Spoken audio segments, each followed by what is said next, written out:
Hər birinizi salamlayıram. Deməli, bugünkü video izahımız Atabəylər dövləti olacaq. Eldənizlər dövləti və yaxud Atabəylər dövləti deyilir. Eldənizlər dövləti mövcud olub 1136-1225-ci illərdə. Dövlətin ilk hökmdarı Şəmsəddin Eldəniz olub. Şəmsəddin Eldəniz 1136-cı ildən 1175-ci ilə qədər hakimiyyətdə olmuşdur.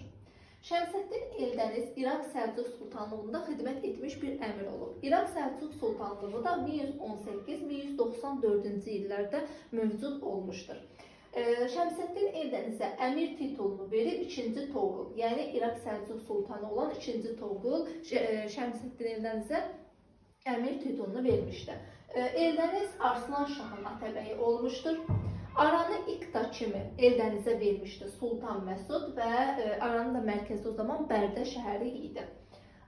Böyük Atabəy titulunu alıb 1160-cı ildə Şəmsəddin Eldəniz Azərbaycanı tam tabe edib, 50 minlik ordusu var idi. 1139-cu ildə Gəncədə zəlzələ baş verir və bu zaman 1-ci Demetri Gəncəni qarət edir. Hətta Gəncənin qala qapılarını belə Gürcüstana aparır. 1136-1164-cü ildə Şəmsəddin Eldəniz Gürcüləri məğlub edir, Şirvanı tabe edib. Həmçinin onun dövründə paytaxt, yəni dövlət yanında 1136-cı ildə paytaxt Naxçıvan şəhəri idi. Keçirib indi Şəmsəddin Eldənizin oğlu Məhəmməd Cahan Pəhləvanın dövründə. Məhəmməd Cahan Pəhləvanın dövründə Təbrizi Ağsunqurilərin əlindən alır. Paytaxtı Naxçıvandan Həmədana köçürdür 1175-ci ildə. Əhər hakimləri Məhəmməd Cahan Pəhləvanın adına pul kəsirdilər. Xəlifəyə dövlət işlərinə qarışmağa imkan vermirdi. Yəni deyirdi ki, onlara gedin, siz din işlərinizlə məşğul olun, yəni dövlət işlərinə qarışmayın. Həmçinin İraq Səlcuq Sultanı olan 3-cü Toğrulun adını idarə edirdi.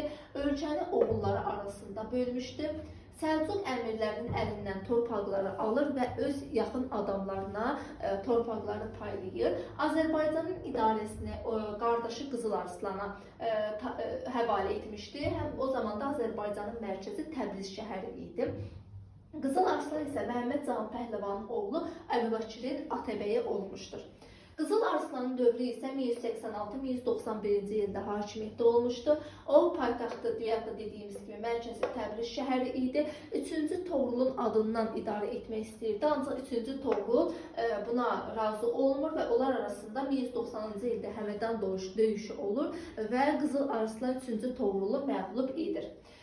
Qızıl Arslan Sultan titulunu qəbul edib 1191-ci ildə, Şirvanı yenidən tabe edir 1191-ci ildə və sui-qəsd nəticəsində 1191-ci ildə öldürülür. Ondan sonra hakimiyyətə Əbubəkir gəlir ki, onun dövrü tənəzzül dövrüdür.